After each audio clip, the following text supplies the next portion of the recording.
सदाशिवसमारम्भाम् शङ्कराचार्यमध्यमाम् अस्मदाचार्यपर्यन्तं वन्दे गुरुपरम्पराम्.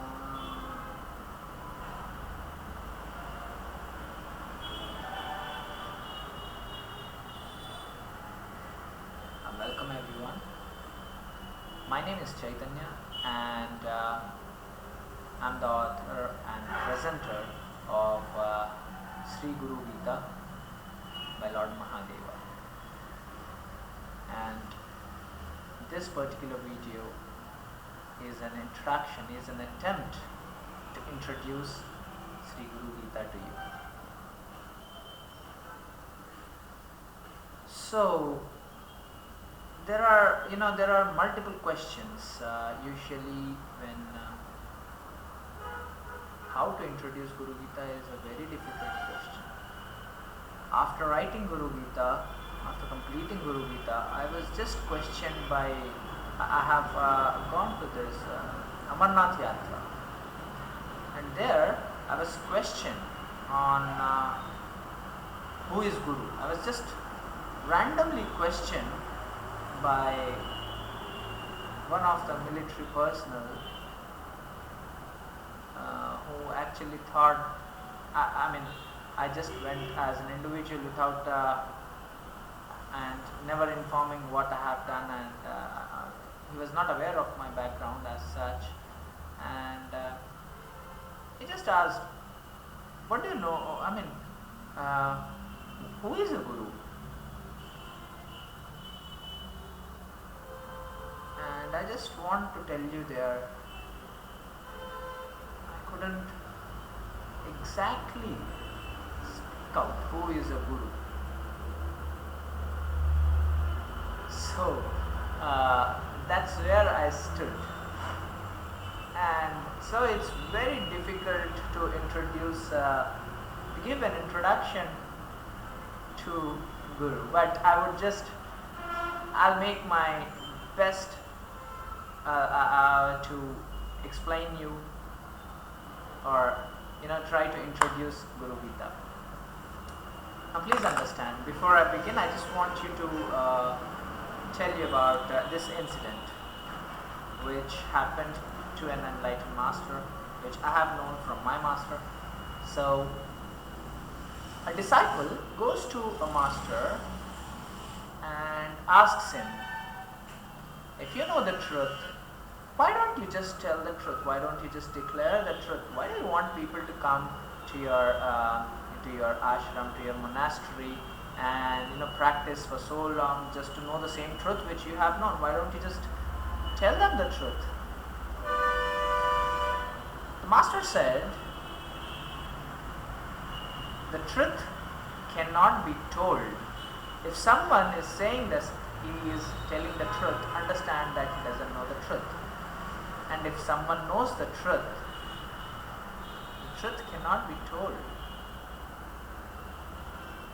Then the disciple said,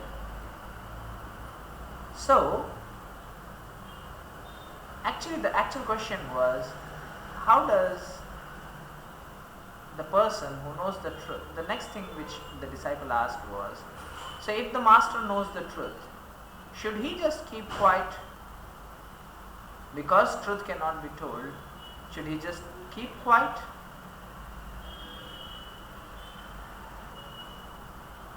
The master said, if someone knows the truth, he cannot keep quiet. If someone knows the truth, he cannot keep quiet. Now the disciple was really puzzled. If someone knows the truth, he cannot keep quiet. And if he is talking, he cannot tell the truth. If he is saying that if he is saying that I am telling the truth, he cannot declare the truth. He cannot declare the truth and he cannot keep quiet. Now the disciple was wondering. He just asked, the third question he asked was, so what does the master do?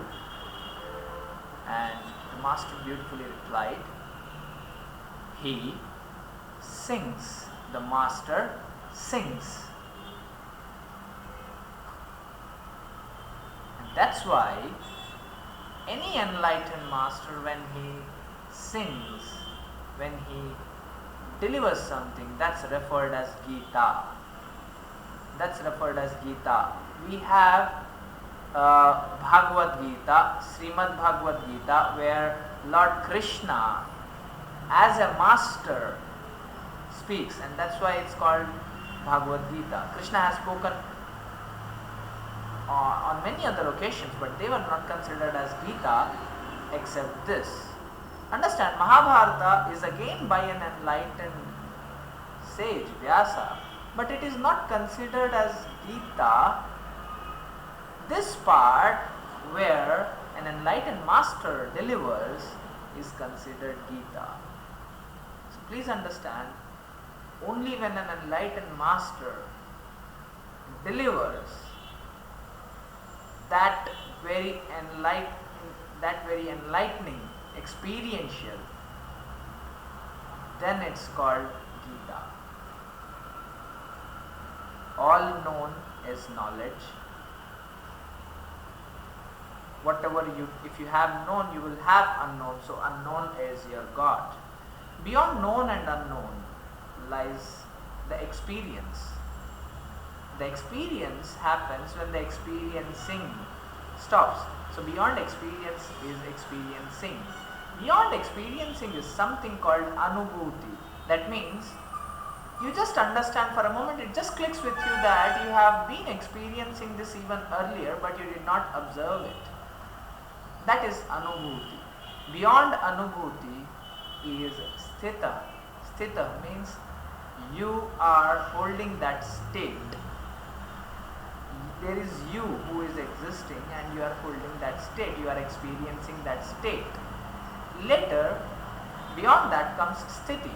That means you become that very state, the very space from which the operations happen through you. You are that. You are no more, there is no more you. The state has taken over you. The you dissolves in the state. And beyond the state, Guru is something which lies beyond this.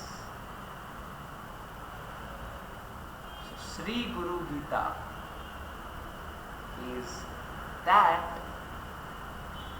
something which takes you to that very state. The very Sri Guru is something, it's a state and beyond. So Sri Guru Gita is something which brings out the Guru within you. That is why Mahadeva very clearly says it must be spoken only to those who have a Guru Diksha. It works only for those who have a Guru Diksha, because nowadays we have many people who just learn, how to move their limbs across, they read few books and they think a master is not needed. A guru is not needed. For those all who have a question of why guru, they don't know who is a guru. They have not experienced a guru and they don't know, they don't even have an experience of guru. Please understand, it's like asking, it's like just saying, why do you live? Is there an answer to it? Why do you live? Why are you born?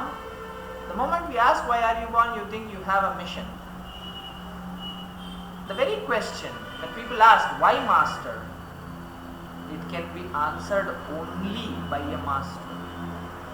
If someone comes to me and if he says why master, and if he just gets a reply, I would say pay $5,000 and I'll tell you. That's all. 90%, 95% of the people will drop their seeking of why guru. So for them, something like $5,000 is more than, please understand, $5,000 is a very less amount to this question of why guru.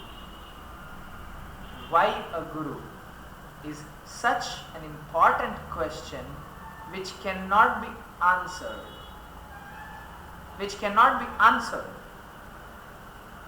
Does that mean the question is useless, or it's a guru is a fake thing?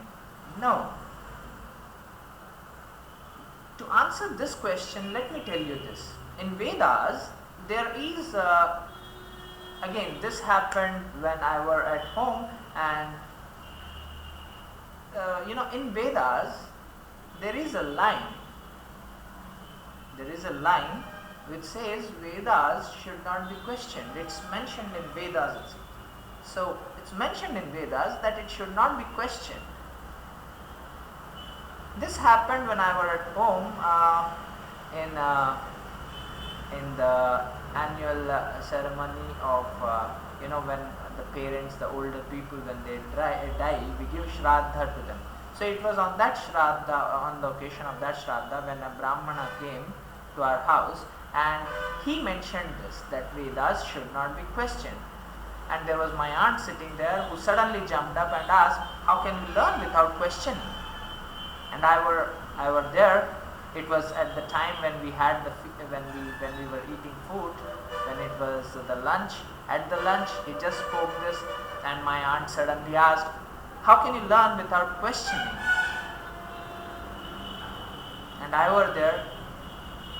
The Brahmana, he said, I don't know, but it is clearly mentioned in Vedas that it should not be questioned. Now please understand. Here, if the why is not answered,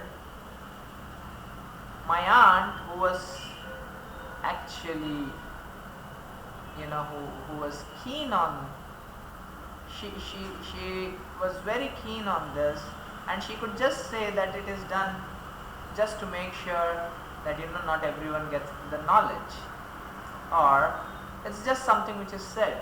You can talk anyway at that point of time, and I was there, so it was my responsibility now to answer the why. I just want you to understand this answer. I told my aunt, Vedas should not be questioned,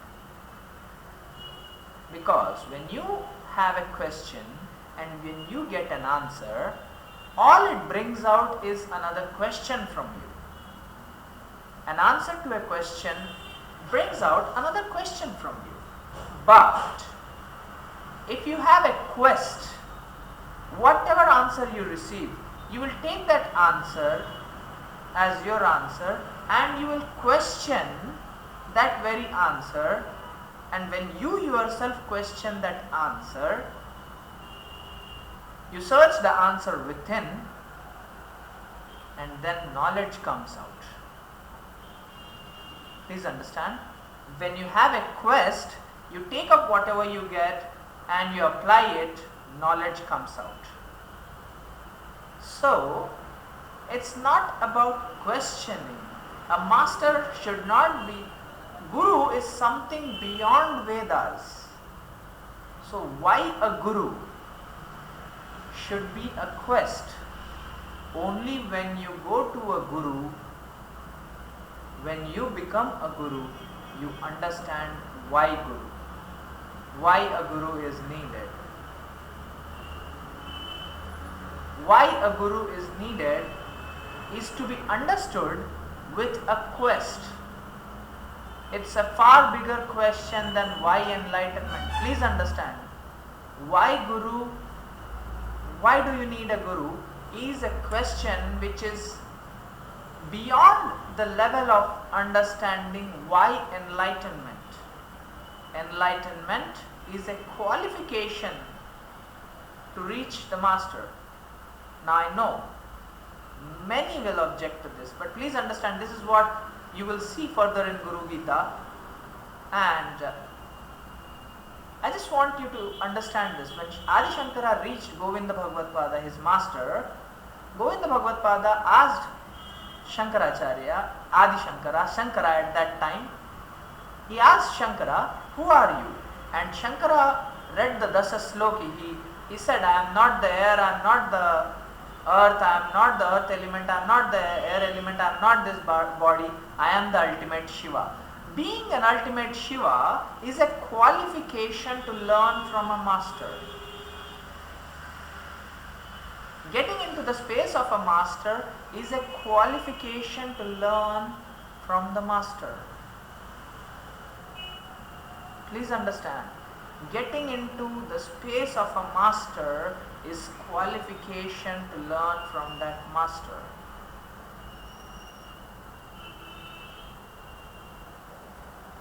So why enlightenment can be answered? Why a guru? Why enlightenment? You will get something, you will have some effect. But the question, why a guru? It's not, if you want an answer for it, it's the most expensive answer. Whatever amount you give, that's not sufficient. And Guru Geeta, Sri Guru Geeta is one such text, is one such treasure which delivers that answer by making you experience that. Please understand, Guru Geeta is one such text which delivers that answer by making you understand. You will have an experiential understanding of why a guru. This is what Guru Geeta does. No other text in the world, no other text, Shiva himself says this, no other mantra receives 1/16 of the merit of Guru Geeta. It's a treasure of knowledge.